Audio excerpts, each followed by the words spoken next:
Doy la bienvenida a Clara Inés Chávez, diplomática, escritora y docente universitaria. Bienvenida, doctora Chávez, gracias por estar aquí. Gracias por la invitación, es un honor para mí. Doctora Chávez, pues de acuerdo a cómo se pinta esto, pues no veo nada descabellado, un poco priorizar cuáles son las embajadas, los consulados, en donde no únicamente hay intereses comerciales, sino también un volumen de colombianos que vivan dentro de esas regiones, que es para también lo que se necesita, que haya presencia de la embajada y de un consulado para ese apoyo.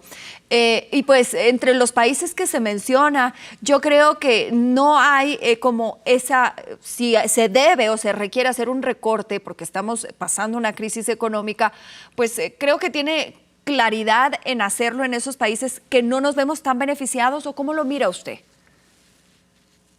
Yo no estoy de acuerdo con ese punto porque hay que partir de que el costo de una embajada es una inversión y no es un gasto. En ese sentido, las embajadas, es decir, la embajada no solo representa a un Estado, también promueve las exportaciones, atrae inversión extranjera, facilita la cooperación internacional, abre mercados para empresarios colombianos, apoya el turismo, gestiona becas y cooperación en diferentes aspectos, defiende los intereses de Colombia en el país. Y en ese orden de idea, la política exterior colombiana debe responder al derecho internacional y de igual manera a los intereses permanentes de Colombia. No debe ser una política de gobierno, es una política de Sí. Estado. La política exterior se construye como una política de Estado. Y entonces podríamos preguntarnos cuál es el estudio técnico que demuestra que el ahorro fiscal supera las pérdidas en comercio, en inversión, en cooperación, en protección consular y en influencia internacional. No estoy de acuerdo con esos países que el presidente electo quisiera romper relaciones diplomáticas o ¿Por cerrar, qué? O sea, embajadas. deberíamos seguir manteniendo nosotros y avalando lo que está planteando hacer Ortega en Nicaragua, donde ya ni siquiera van a haber elecciones. Y nosotros, el mantener ahí una embajada es seguir avalando lo que el señor Ortega ha planteado, que nunca más volverán a haber unas elecciones en Nicaragua. El tema, uno no puede interferir en los asuntos internos de otro país. Las relaciones diplomáticas no se establecen porque hay gobiernos dictatoriales o gobiernos democráticos, porque entonces tendríamos que preguntarnos por China, tendríamos que preguntarnos por El Salvador y entre otros muchos. Y hay un tema particular con Nicaragua, es que es un país limítrofe de Colombia y tenemos litigios pendientes Sí. ante la Corte Internacional de Justicia.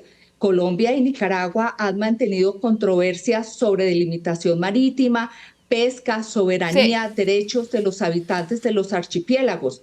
Y al no tener unas relaciones diplomáticas, esto es perjudicial para Colombia porque se rompe el diálogo y los acuerdos que se pudieran acercar. El Bueno, tema no es el gobierno, no es un tema ideológico, es sí. un tema de interés y de seguridad nacional. De igual manera con Haití. Concuerdo con usted de que la política internacional no tiene que ser una política anclada a la inclinación política de X o Y mandatario. Ese sería como el ideal, pero en la realidad eso no ha ocurrido. Lo hemos visto estos 4 años y cada 4 años que viene un nuevo presidente, pues aplica su política dentro de las relaciones internacionales, claramente. De ahí vemos la frágil o la nula relación o el romper las relaciones con Israel por parte de Gustavo Petro, tratar de abrir una sede en Palestina. Eso se debe también claramente a intereses políticos e ideológicos que ha tenido este gobierno y que el otro viene con otra ideología y también viene a ponerlos de él. Pero cuando usted decía hay que hacer un análisis en lo que ha sido o costo-beneficio, por ejemplo, En este gobierno, sobre todo, se ha tratado mucho con países africanos. Esa fue la gran responsabilidad, de hecho, que tuvo la vicepresidenta. Y las cifras no han sido para nada alentadoras. Entonces, cuando estamos en un déficit presupuestario, cuando hay una escasez de dinero y tiene que haber unos recortes, pues recortar países como Azerbaiyán, Barbados, Etiopía, Ghana, que son países que no hay un gran trato ni comercial, ni humanitario, ni educativo, ni turístico, pues quizás sí tiene parte de su lógica. No estoy de acuerdo con usted, porque es increíble que el mundo, especialmente China, las grandes potencias europeas, incluso Estados Unidos, están abriendo relaciones con África. Es que África representa para el 2050 2.500 millones de habitantes y con una clase media, con un poder adquisitivo bastante importante. Y resulta que en África se concentran las reservas de cobalto, de litio, de magnesio, Sí. de coltante, uranio, diamantes, tierras raras, cobre, etcétera. ¿Y esto para qué sirve? Para la inteligencia artificial, para los vehículos eléctricos, para las baterías, para la industria aeroespacial y para la transición energética. Y permítame decir otra cosa, es que Etiopía es la sede de la Unión Africana. Y eso significa 54 estados a favor de las candidaturas de Colombia y de los intereses de Colombia. Eso sería un error estratégico. Y por el otro lado, permítame mencionar algo sobre lo de Israel. El tema de Israel es un tema que no se puede mirar desde el punto de vista ideológico. Obvio que Colombia puede tener relaciones con Israel y serán bienvenidas, pero de todas maneras hay que tener en cuenta el tema de Israel y el tema de Palestina, porque ese es un argumento jurídico en el cual hay un estatus definitivo. Jerusalén no ha tenido todavía un estatus definitivo y aún no ha sido resuelto el conflicto entre los israelíes y los palestinos. Y eso significa que hay un acuerdo que son 2 estados. Entonces hay diversas resoluciones del Consejo de Seguridad, en donde hablan desde la resolución 242 del 67, luego en el 68 y en el 80 y en el 2016 sacaron más resoluciones, y Colombia debe permanecer imparcial porque la comunidad internacional, pero, hay 145 doctora Chávez, países no hemos sido imparciales. que han demostrado y apoyado a Palestina. Y yo entiendo, ese es el deber ser, pero la realidad es que no hemos sido imparciales y que al parecer en estos próximos 4 años tampoco va a ser ese uno de los calificativos de Colombia, la imparcialidad o el no involucrarse o tomar partido por uno u otro país. Que no esté bien, es que pues, si es si eso fuera así, ¿cuánto vamos a comenzar a respetar el derecho internacional público y a ser imparcial?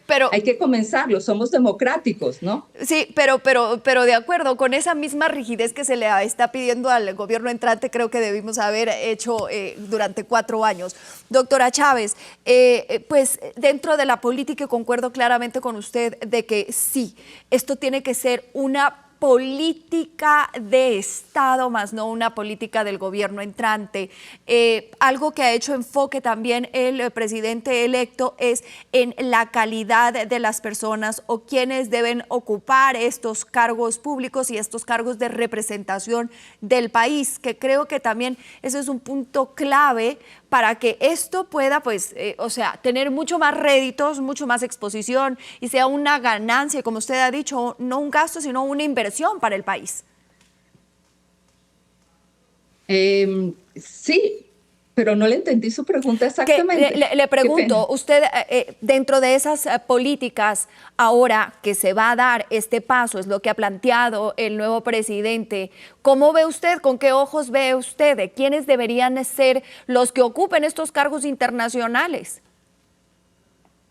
Mire, las embajadas tienen una representación política según la Convención de Viena para asuntos diplomáticos, y hay otra convención de Viena para los asuntos consulares. En este orden de ideas, las personas deben ser personas calificadas que conozcan qué significa la política exterior, porque el país sí tuvo política de Estado hasta hace un tiempo. Y yo pienso que esto se debe fortalecer y por lo tanto una cosa no se puede confundir que las embajadas tienen y no se pueden medir las embajadas como si fuera una empresa por términos comerciales, porque para eso las embajadas tienen una consejería comercial que la lideraba el antiguo ProExport Colombia y ahora su homólogo en este sentido. Entonces deben fortalecerse la carrera diplomática y las personas que vayan a estar ahí tienen que conocer por lo menos las convenciones que son como la Biblia, como el ABC de los diplomáticos. La hoja de ruta para los diplomáticos. Indudablemente personas que conozcan realmente la importancia de la política exterior, que debe ser una política exterior de Estado. Y tengo que terminar, concluir porque se me acaba el tiempo, pero quiero ahí preguntarle, durante este gobierno que sale, pues no se vio la necesidad de que las personas que ocupen estos cargos, ya sea de embajada o de consulados, tengan ningún otro idioma. Usted como experta en temas internacionales y ahora que estamos hablando de este tema de las embajadas y la representación, ¿hay una necesidad de un idioma adicional como es el caso del inglés? Mejor aún si se tiene claramente el idioma del país a donde se va. Pues por supuesto, tienen que conocer al menos uno de los idiomas oficiales de las Naciones Unidas, porque si no, ¿cómo se van a atender las emergencias a los colombianos en los casos consulares? ¿Cómo se evacúa a los nacionales de las guerras? ¿Cómo se negocian las liberaciones? ¿Cómo se negocian los tratados y los convenios políticos, comerciales? Porque existe diplomacia comercial, diplomacia cultural, diplomacia política, etcétera. ¿Y cómo se resuelven los conflictos diplomáticos antes de que escalen? Por eso es la importancia de tener embajadas y consulados, porque hay otro tema. La Constitución Nacional dice que el Estado colombiano debe de seguir a sus colombianos donde quiera que estén. Si cerramos las embajadas en el África, hay muchos colombianos en el África y lo digo, porque yo tuve estatus de diplomática europea en África y yo viví ese problema en el África como colombiana con mi madre. Claro, entonces, si un colombiano en África no tiene los recursos, usted está en África Central y se va a ir a Kenia, que son concurrentes con 15 países, y no tiene los recursos para que la atiendan, para el transporte, para la comida, para el hospedaje, ¿qué va a hacer? Entonces, hay que abandonar a los colombianos. Doctora Chávez, le quiero dar las gracias. Se casa un colombiano, ¿qué hacemos? Doctora Chávez, le quiero dar las gracias por haber estado aquí en Hoy en el Mundo. Que tenga un buen día. Muchas gracias por la invitación. Clara Inés Chávez, ex diplomática.